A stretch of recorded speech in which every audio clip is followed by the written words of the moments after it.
elétrico, certo? É um sensor que é onde ele precisa de um elemento reflexível, certo?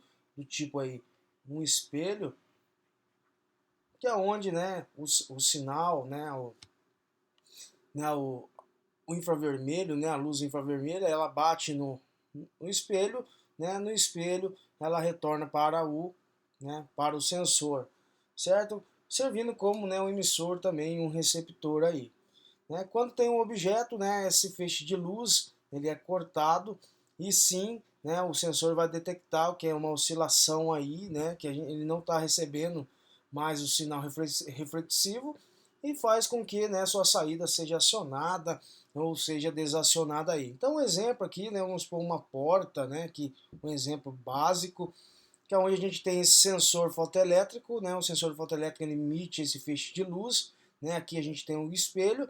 Então, a partir do momento aqui que uma pessoa passa e corta esse feixe de luz, né, ele não recebe, né, a reflexão dele, né, ele corta, ele faz o acionamento da sua saída, né, então contato aberto aí, né, ele pode fechar, né, um contato fechado aí, ele pode se abrir. Então, beleza, né? Então, algumas coisas também a gente precisa saber, né, sobre a fonte de alimentação, né? Como já falado, né, em aulas anteriores, né, o CLP é alimentado por fonte capaz de suprir suas necessidades de nível de tensão, né, como 5 volts aí DC, né, 12 volts DC, 24 DC e níveis de corrente compatíveis com os exigidos aí pela CPU. Né, cartões de entrada e saída, né, o módulo I/O, entrada e saída. Existem fontes internas e fontes externas, né? As internas alimentam o chassi, né, onde se encontra a CPU e os cartões. Né? As externas são responsáveis por alimentar os elementos de campo, sensores e atuadores. Então a gente já também vem frisando isso daí, né? O que são esses elementos de sinais, certo? Esses elementos de campo, né? O que são esses sensores, certo? Então, basicamente, né, os sensores são extremamente importantes quando a gente vem trabalhar, né, com o CLP, certo? Ele vai emitir um sinal ali do campo, certo? Ele vai assumir também uma lógica ali booleana, né? A gente tem aí, né, sensores tanto, né, sensores digitais que assumem essa lógica, esse nível lógico booleano, ou também como sensores ali, né, do tipo analógico, certo? O nível de tensão mais comum para fontes externas, né, os 24 volts, né, como verificado na primeira aula prática, né? Só que infelizmente, devido ao decreto, a gente deu essa paralisação, mas não se preocupe, né? A gente vai fazer essas práticas aí de CLP sem problema algum. Certo? Então a gente viu, né, que a gente tem alimentação externa do CLP, né, e para a gente utilizar o kit didático, a gente precisa referenciar, né, o negativo ou o próprio positivo negativo da fonte, certo? Para alimentar uma fonte, uma outra, né, um outro painel, né, no caso o nosso kit, certo? No caso do kit a gente alimenta ele, então a gente precisa dizer que os dois estão trabalhando no mesmo potencial, né? Como assim o mesmo potencial? Né? Sinal 24 volts, certo? A gente tem o positivo aí, o negativo, a gente precisa referenciar o negativo com o negativo aí, né, do nosso kit didático, né, para dizer que estão trabalhando no mesmo potencial. Porque quando eu chavear esse positivo, né, para a entrada digital do meu CLP, certo? O nosso P ali, o PLC 300, né, ele assume aí um nível lógico, né, de um PNP, então a gente chaveia os 24 volts para a entrada desse CLP e através do programa do usuário, né, ele pode acionar um atuador aí, um atuador que a gente já viu bastante, né, uma solenoide, certo? Ou uma contatora, um elemento de sinalização, certo? Então, entre vários tipos aí. Tranquilo, né? Então, o CLP, né, no contexto dessa automação, né, na automação industrial, é o controle o quê? Chamado de controle do tipo discreto, certo? Voltado aos processos o quê? Digitais, né? Teve seu início marcado aí pela utilização de dispositivos eletromecânicos. A gente viu lá na onde nasceu, né, e o porquê nasceu o CLP, né? Os eletromecânicos aí do tipo relés e contadores, né? Contadores, na verdade. Né? Com o passar dos anos, o circuito lógico tornaram-se mais rápidos, compactos e capazes de receber mais informações de entrada, atuando sobre o maior número de dispositivos de saída possível. Então chegamos assim aos microprocessadores, né, os CPs, né, responsável por receber informações da memória, né, do dispositivo de entrada e a partir dessas informações desenvolver uma lógica, né, para acionar as saídas aí. Então beleza, né? Até o início da década de 60 a utilização de relés eletromecânicos era praticamente a única opção, né, que a gente viu lá, né, na planta lá, que é onde tinha o circuito puro, né, por componentes eletromecânicos aí, né.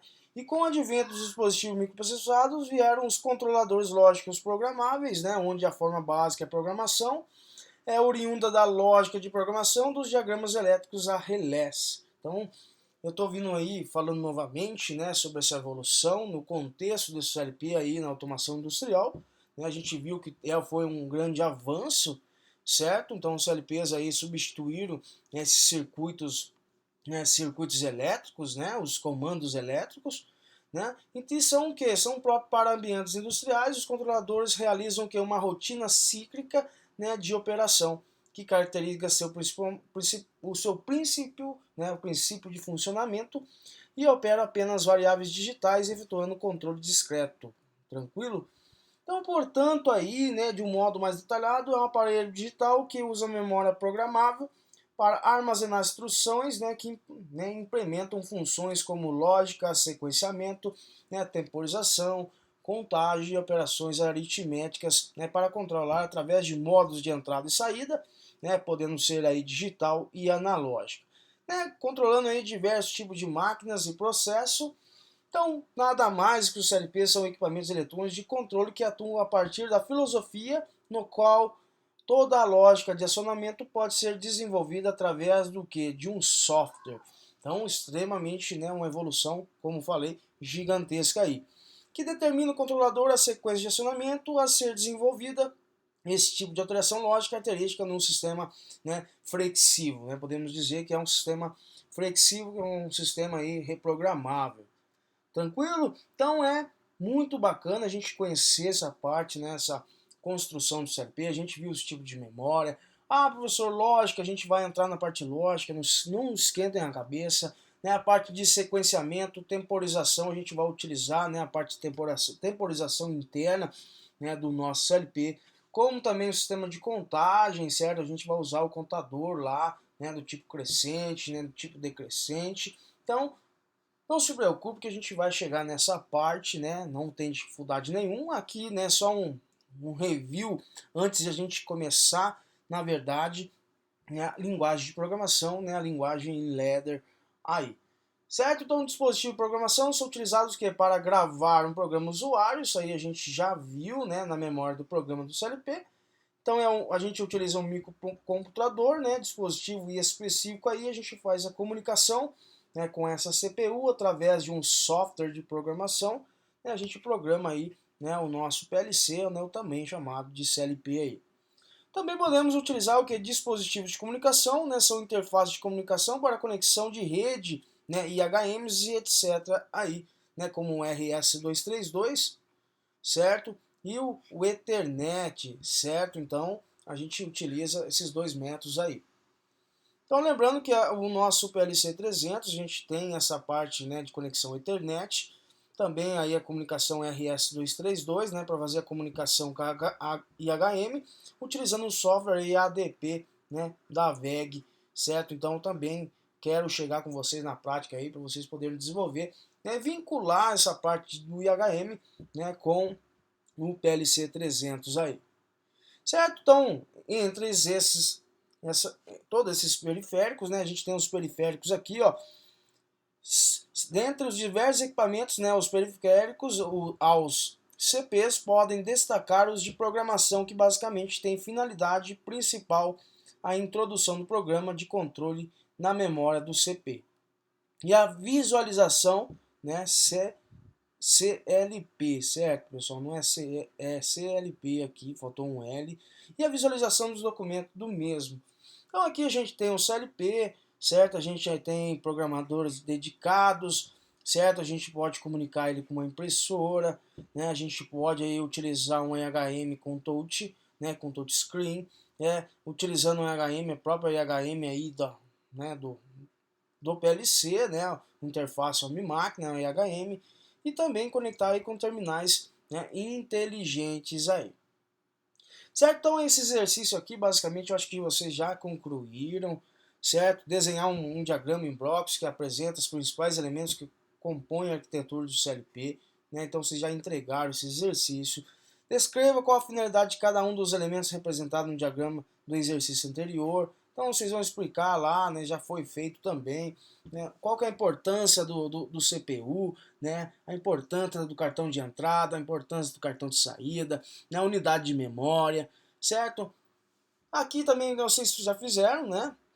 Explica aí a principal diferença entre interface, né, I/O, certo, digitais e analógica, e o 4 aí, qual a finalidade de utilizar o acoplamento fotoelétrico nas interfaces de entrada e saída dos CLPs, certo? Que é esse fotoelétrico, né, o optoacoplador lá que a gente viu, é um sistema aí de segurança que ele faz aí, né, ele verifica esse sinal, modula esse sinal para não haver, né, alguma danificação, né, tanto na entrada como nas saídas digitais aí.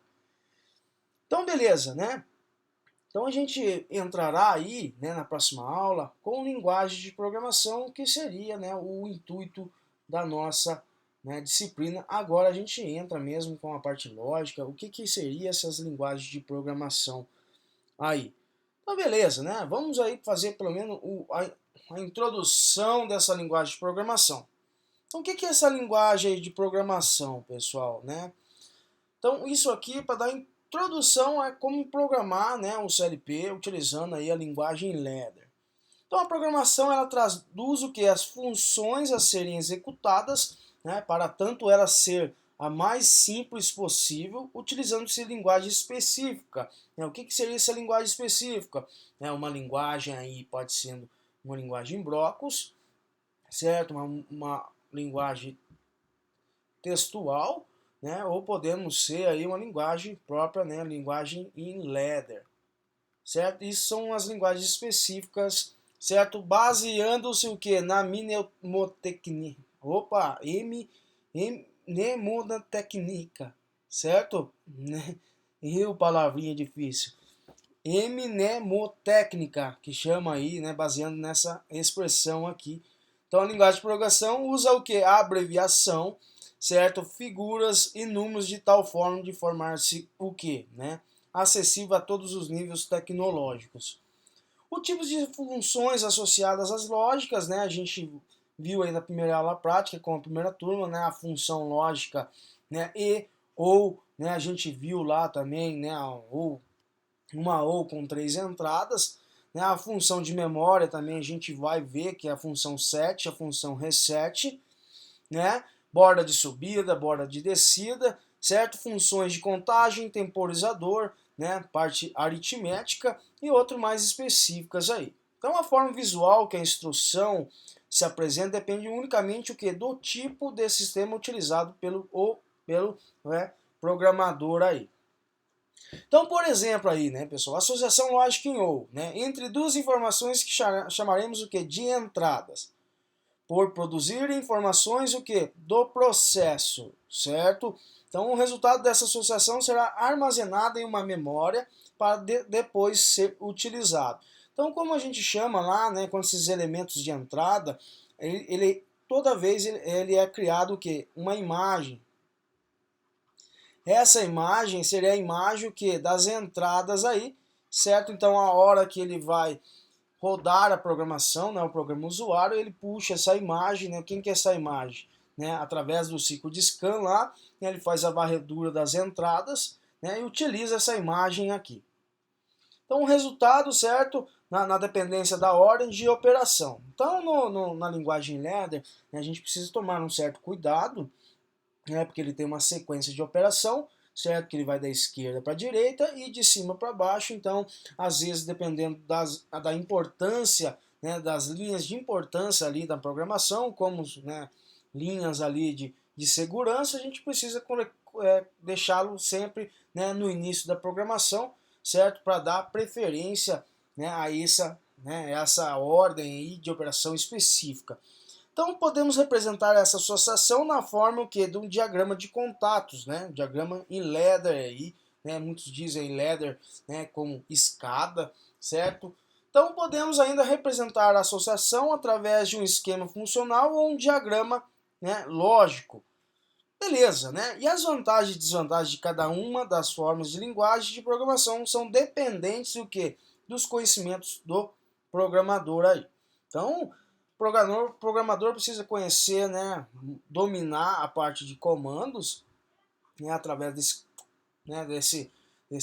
painel de comando aí, esse comando elétrico, né, ele consiga transformar esse diagrama, essa lógica de contatos, né, em um diagrama, né, uma programação em ladder aí.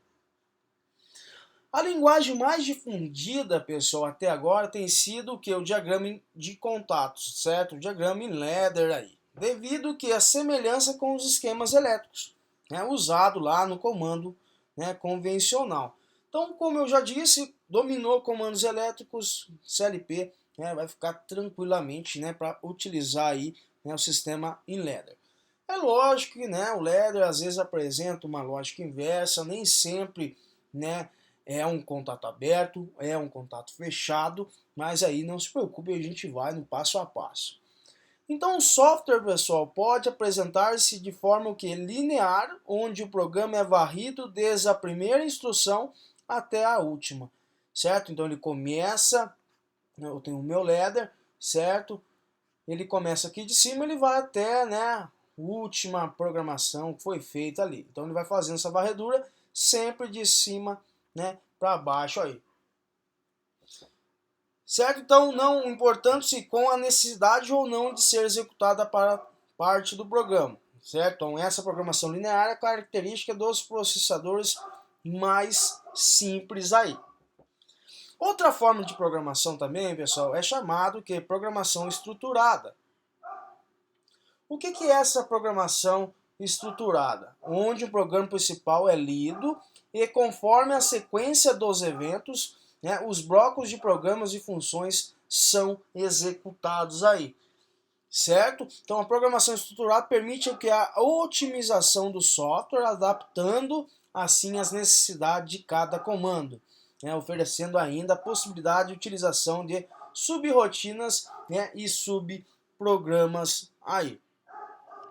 Alguns softwares aí, pessoal, de programação permitem o que? Migrar de uma linguagem para outra, como por exemplo aí, né, de ladder para lista de instruções, né, de ladder aí para diagrama lógico e vice-versa. Né? Então, o que eu quero dizer? Né, você tem um circuito de, às vezes você tem um circuito elétrico, né? Esse software ele te dá a opção, né, ele consegue transformar essa linguagem elétrica, né, em comandos elétricos, em ladder, certo? E também tem a opção o que, né, de se desenvolver o ladder, né, e transformá-lo em um diagrama lógico, né, utilizando, né, uma linguagem em blocos aí.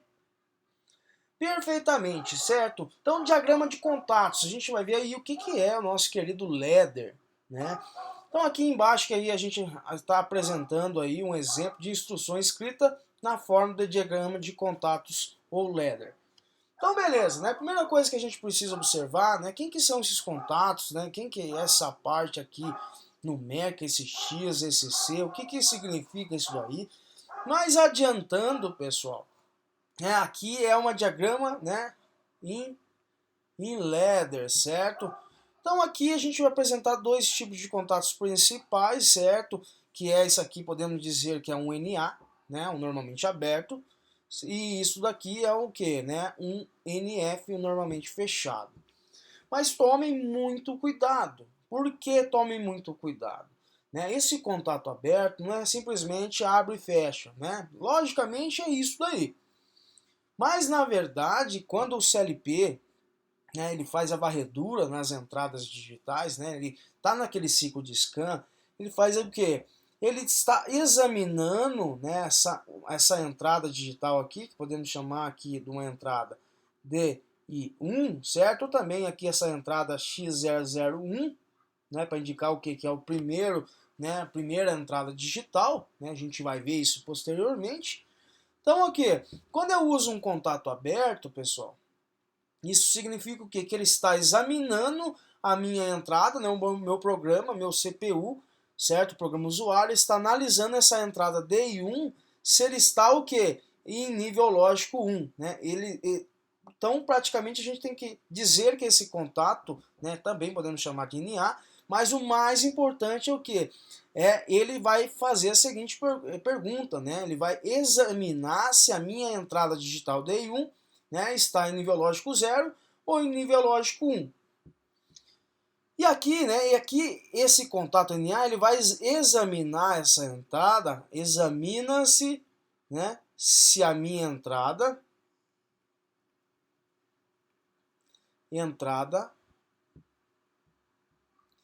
está em nível lógico 1, certo? Isso quer dizer o quê? Ele está examinando a entrada digital DI1, se ele está em nível lógico 1, certo? Então, colocando aqui um bloco, né, um diagrama em blocos aqui do CLP físico. Então, aqui vamos dizer aqui que eu tenho a entrada DI1, ó, e essa botoeira aqui.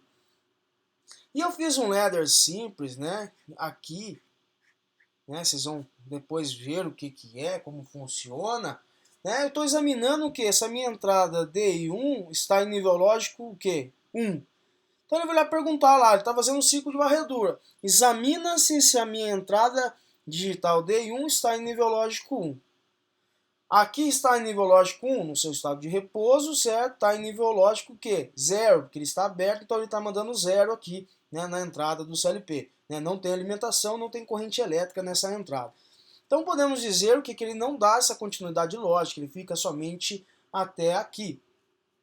E se a gente acionar essa botoeira, apertar ela, agora o que a gente tem nessa entrada digital DI1? A gente tem nível lógico 1, certo? E está examinando o que? Se essa entrada, né, está em nível lógico 1 aí. Então agora ele está no nível lógico 1 porque ele está alimentando a entrada digital, então ele dá essa continuidade lógica, né, acionando aí uma saída e consequentemente ele acionando aí uma lâmpada de sinalização, né, ou outro tipo, né, de atuador aí. Certo? Então aqui conhecemos o NF, examine-se o quê? Examine-se 0. E o de cima, examine-se 1. Né? Examine-se a minha entrada está em nível lógico 1 e aqui o NF, né? Examine-se a minha entrada digital, né, está em nível lógico 0. Então aqui pegamos aqui um outro exemplo, ó, tem um fechado e uma bobina aqui, uma representação de uma bobina, certo? Que isso aqui é chamado, né, nossa saída digital. Agora observando, pessoal, vamos voltar isso aqui, né, esse contato aí está aberto. Agora ele está fazendo, né, examinando que essa minha entrada digital DI1 está o quê? Exatamente isso, em nível lógico que é 0. Aqui a minha entrada DI1 está em nível lógico 0? Está em nível lógico 0 porque o meu contato está aberto, não tem alimentação aqui nessa entrada. Então aqui eu tenho que é verdadeiro e dá com essa condição lógica e acionando aí a nossa saída. Então basicamente aqui é a linguagem ladder, certo? Uma linguagem de contatos aí, é uma linguagem ladder. E aqui, né, abaixo temos o que, né, diagramas aí de blocos, certo? Ou blocos funcionais que a gente pode chamar. Então aqui a gente pode ver que a gente tem um bloco, uma função lógica ou, né, com uma entrada digital aí 1.1, que é a posição dessa entrada, o endereçamento dessa entrada. E aqui nós temos o que? Uma segunda entrada digital que está passando o que? Né, por um bloco lógico, né, do tipo OR, né, que é uma lógica OR, certo? Então ele vai o quê? Tanto essa entrada como essa entrada, certo? Ele vai chegar o quê? Num outro bloco funcional, na função END, né, ou uma função E. Então o que vai acontecer, né? Para mim acionar a minha saída aqui, que é representada pela letra O, e I pela I significa de entrada, certo? E O de saída, né? Output e input. Só vai acionar a minha saída aqui nesse endereçamento 3.2 somente quando I1, né, ou I2 esteja acionado, mas que 1, 2, 3 esteja acionado e M100 também precisa esteja acionado para a gente conseguir acionar a nossa saída. É lógico que agora ficou um pouco mais complexo, certo? né? O que é esse M, né? O que é esse endereçamento. Então respira aí que a gente vai com calma, né? Super tranquilo. Então beleza, aqui também a gente tem um outro tipo de programação que é chamado, né, de lista de instruções. Então o que é esses listas de instruções? A mesma coisa, o mnemônico, certo? Booleanos. Então a gente vai o quê? Né? Tipo o quê? A gente vai criar uma lista de instruções, né? A instrução 1, né? A gente vai escrevendo aí como, né, as portas lógicas que a gente precisa, a gente vai endereçando aí o que é saída, né, o que é entrada, o que é o nosso temporizador, certo? Então isso aqui basicamente a gente pode dizer que é o software lá que eu vou passar para vocês, que é o Codesys, certo? Que ele também faz aí essa programação, né, com lista de instruções, né, com a programação ali em si, e ele com quem, né, o Factor, né, I/O aí, que a gente vai poder trabalhar, né, desenvolver uma planta, né, através do software aí. Beleza, então eu vou deixar aí para vocês uma lista de exercícios, certo? Então, qual a função de um programa usuário, né? A gente já viu isso daí, então tá bem na ponta da língua. Diferencia aí programação linear e programação estruturada, né? Lembra lá a gente falou o que é a programação linear, o que é uma programação estruturada. Liste aí as 3 principais linguagens de programação utilizadas nos CLPs. Então acabamos de ver, né? Qual a principal diferença entre as linguagens, né? Qual linguagem de programação aí é a mais utilizada, certo? Então fico por aqui, né? Acho que a gente viu aí, né, o princípio aí dessas linguagens de programação. Já dei ali umas dicas para vocês sobre, né, essa linguagem ladder, né, que seria aí o nosso examine-se 1, né, examine-se 0, né, ou chamamos aí de NA, né, e NF. Certo? Tem que tomar um certo cuidado, que às vezes pode apresentar, né, uma lógica inversa, certo? Às vezes nem sempre o que está no circuito elétrico vai bater com o que eu estou querendo programar, o que eu estou querendo automatizar, certo? Então assim, né, os dois aí vão se conversar, né, o diagrama elétrico, né, o circuito elétrico, né? O cara dominou comandos elétricos, pode ter certeza aí que não vai passar dificuldades, né, com a programação em ladder em si aí. Beleza, pessoal? Espero aí que vocês tenham compreendido, né? Qualquer dúvida que tiverem, podem entrar em contato sem problema algum, certo? E vão ali, né, tendo curiosidade, eu acabei de apresentar para vocês, certo? Aí, ó, examine-se 1, certo? Examine-se 0, certo? Então, e outra, né? Disponibilizei também software para vocês com simulação. Então, fuçem lá no software, né? Tem essa curiosidade, né? Para a hora que a gente entrar mesmo na parte de ladder, que é onde vai exigir bastante, eu vejo que tem muitos ainda que têm essa dificuldade, né? Nessa lógica de criar uma lógica, né?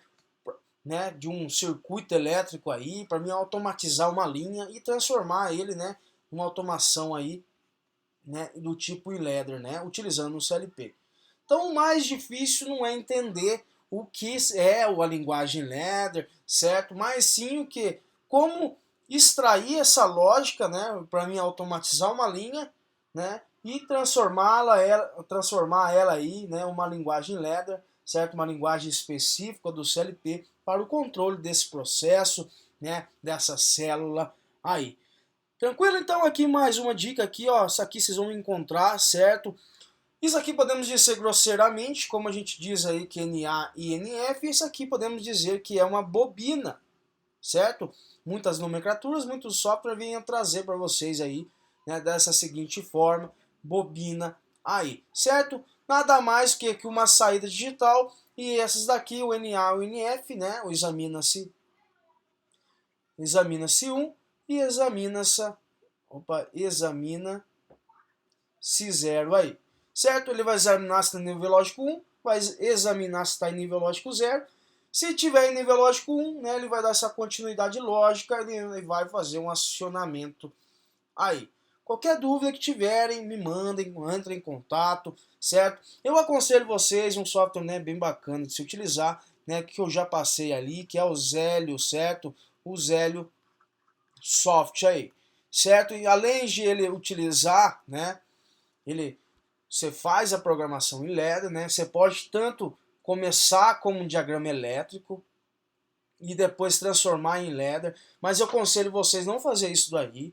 O certo já ir para a linguagem ladder, certo? Interpretar essa linguagem, né? Tirar as dificuldades todas possíveis. Eu fiz um vídeo lá como, né, colocar as entradas digitais, como as saídas digitais. Aí vai da criatividade de vocês, certo? E, né, vamos aguardar aí que, se Deus quiser, tudo vai se normalizar, né? A gente volta a fazer as nossas aulas práticas na instituição, né? Utilizando nossos kits didáticos. Certinho, pessoal? Então, um grande abraço a todos aí, né? E até a próxima, se Deus quiser.